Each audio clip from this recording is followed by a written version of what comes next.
بسم اللہ الرحمن الرحیم۔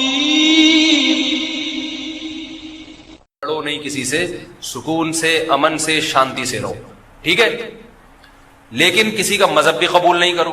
دیکھو ہندو بھی ہیں ہمارے ملک میں، عیسائی بھی ہیں، وہ تو بالکل ہی الگ مذہب ہے نا، وہ تو اللہ رسول کو صاف لفظوں میں انکار کرتے ہیں۔ تو ہم کہتے ہیں بھائی ٹھیک ہے، تم لکم دینکم ولی دین، تم جاؤ، تمہیں جو سمجھ میں آتا ہے کرو۔ تو ایسے ہی شیعہ سنی کا جو اختلاف ہے وہ اگر زبان کی حد تک رہے، دلائل کی حد تک رہے تو ٹھیک ہے، لڑائی بڑائی والا معاملہ ہوگا تو معاملہ کیا بنے گا؟ کیچڑ اچھالنا ایک دوسرے پہ۔ تو میں ایک بات آپ سے کر رہا ہوں کہ آپ اپنے بارے میں یہ فیصلہ کریں کہ آپ کیا ہیں، یا تو ادھر ہو جائیں یا ادھر ہو جائیں۔ تو اگر آپ شیعہ ہیں ٹھیک ہے، پھر وہ جو کر رہے ہیں وہ ان کا مسلک ہے، آپ کریں وہ۔ لیکن اگر آپ سنی ہیں تو پھر آدھا سنی آدھا ادھر آدھا ادھر، بیچ کا نہ بنے۔ میں بھی بیان میں عرض کر رہا تھا نا آخر میں کہ بیچ کا کسی کو بھی پسند، میرا خیال ہے آپ لوگ کو ہوتا ہے شاید، نہیں ہوتا نا کسی کو بھی پسند۔ قدرت نے کسی کو بیچ کا بنا دیا اللہ کی طرف سے، وہ تو اللہ کی طرف سے آزمائش ہے، لیکن خود سے کبھی بھی بیچ کا بننے کی کوشش مت کرو۔ تو یا تو ادھر ہو جاؤ یا ادھر ہو جاؤ۔ اب ہمارے ہاں لوگ کیا کر رہے ہیں، جو سنی ہیں سنی، محرم میں حلیم پکا رہے ہیں، حلیم کھا رہے ہیں، محرم میں سبیلیں لگا کے بیٹھے ہوئے ہیں، سبیلوں سے پانی پی رہے ہیں، محرم میں مرثیے سن رہے ہیں، رکشے والے بھی مرثیے لگا کے، ٹیکسی والے بھی مرثیے لگا کے۔ بھائی یہ اسلام نہیں ہے، یہ سمجھ رہے ہو؟ جو اس کو اسلام سمجھتا ہے وہ کرے، لیکن ہم سنی مذہب جو ہے وہ اس کی نظر میں یہ اسلام نہیں۔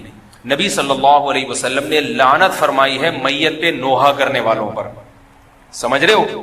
آپ نے فرمایا جو گریبان پھاڑے وہ ہم میں سے نہیں ہے۔ میت پہ چیخنا چلانا، اس کو نبی صلی اللہ علیہ وسلم نے لعنت والا عمل قرار دیا ہے۔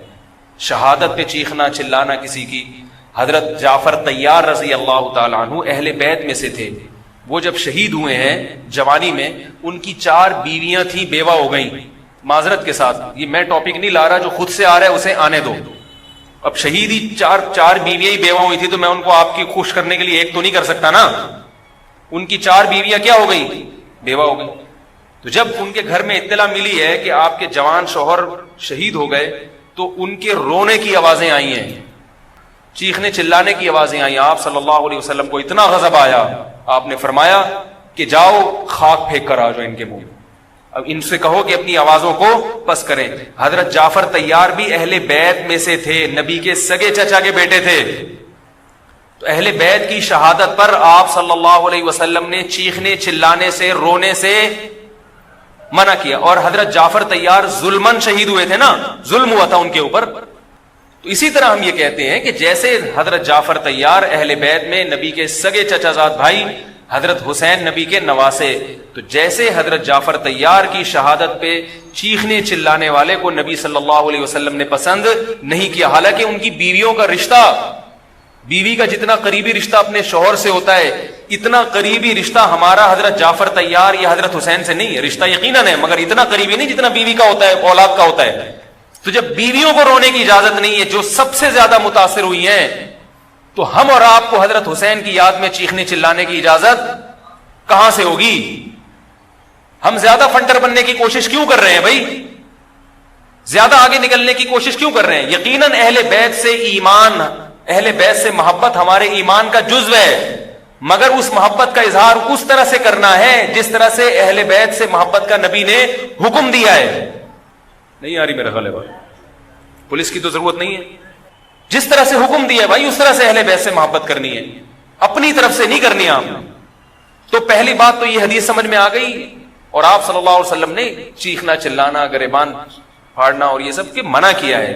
تو سنی مذہب میں ماتم کی اجازت، چیخنے چلانے کی، ہا ہو کرنے کی اجازت نہیں ہے۔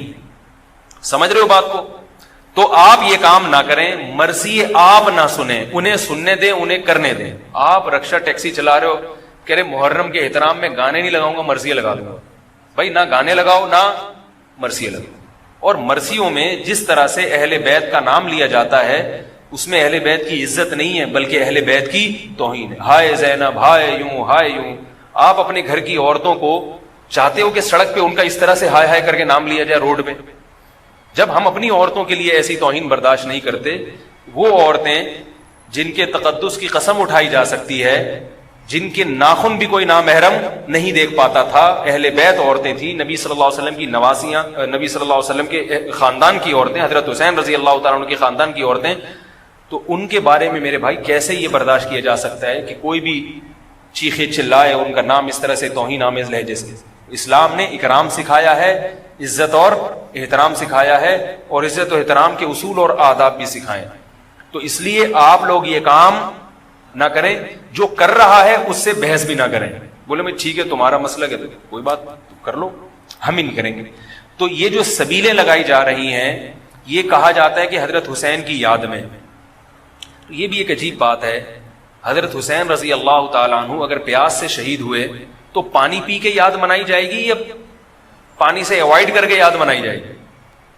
عجیب بات ہے. مجھے ایک بات بتاؤ، آپ کا دوست بھوکا بیٹھا ہوا ہے، آپ اس دوست پہ ترس کھا رہے ہو، آپ کہہ رہے ہو، اس کو فون کیا آپ نے، بھائی کیا یار؟ کہہ رہے 2 دن سے مجھے کھانا نہیں ملا. کہہ رہے بس پھر میرے سامنے جو کھانا رکھا ہے میں بھی نہیں کھا رہا، جب تو نے نہیں کھایا تو میں کیوں کھاؤں یار یہ مرغے؟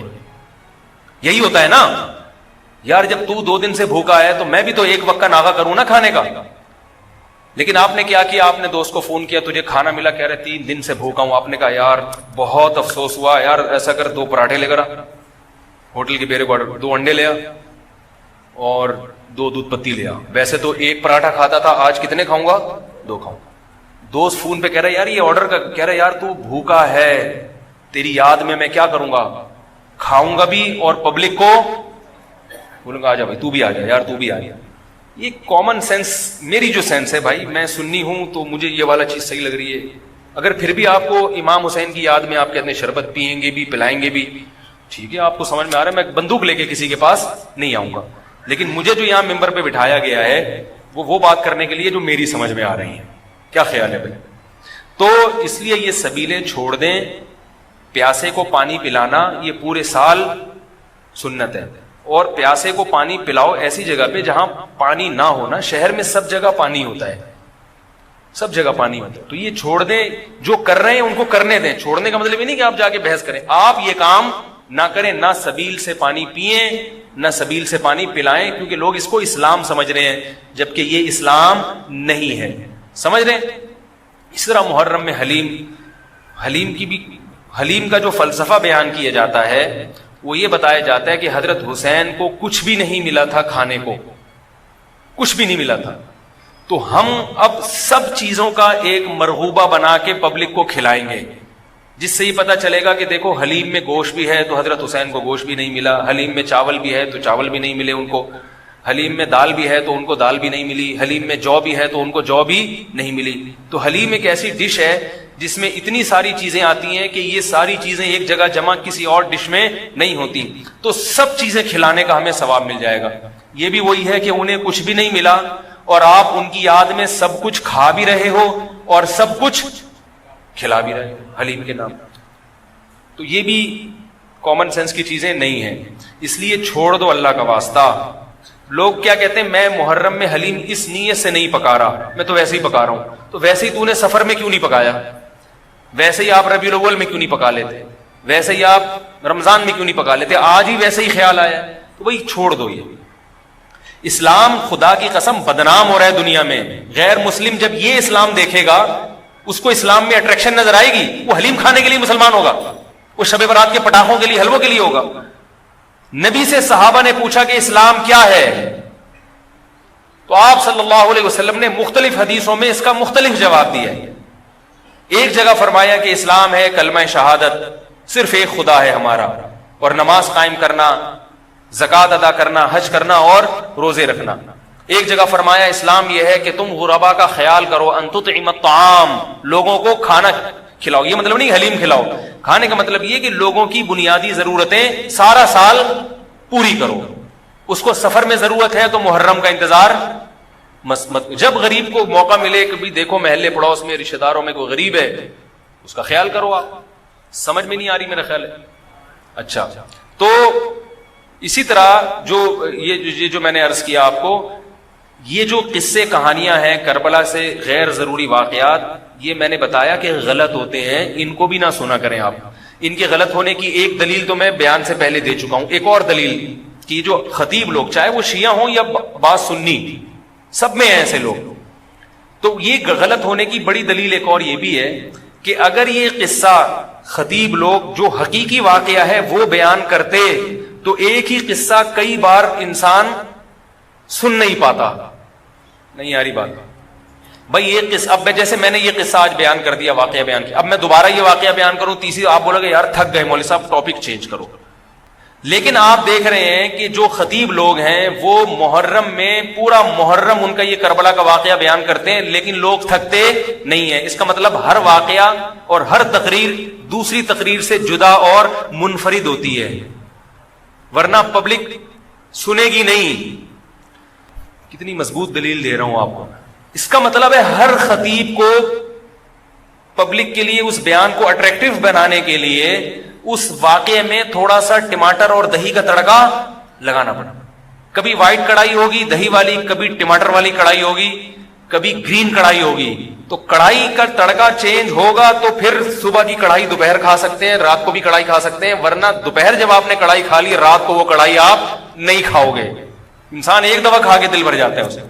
تو یہ خود اس بات کی دلیل ہے خطیب ہر بیان میں کوئی نئی چیز لے کر آ رہا ہے. اس کا مطلب ہے کہ بھائی ایک واقعہ تھا تو وہ ایک ہی دفعہ ہوا ہے نا واقعہ، اس کو ہر دفعہ وہی ہونا چاہیے نا. ہر دفعہ آپ نے اس میں کچھ نئی چیز لایا ہو تو اس کا مطلب ہے کچھ دال میں گڑبڑ ہے. یہ بھی اس بات کی دلیل ہے. اس لیے یہ چیزیں چھوڑ دیں. رہا یہ مسئلہ کہ لوگوں کے گھر سے حلوے آ جاتے ہیں، کھانا آ جاتا ہے، تو بھائی بہتر یہ ہے کہ ان کو محبت کے ساتھ منع کر دیں. بولے ہم حضرت حسین رضی اللہ تعالی عنہ سے محبت ضرور کرتے ہیں مگر کھا کے بولو بھائی نہیں، روزہ رکھ کے. ٹھیک ہے، ہم نہیں کھائیں گے.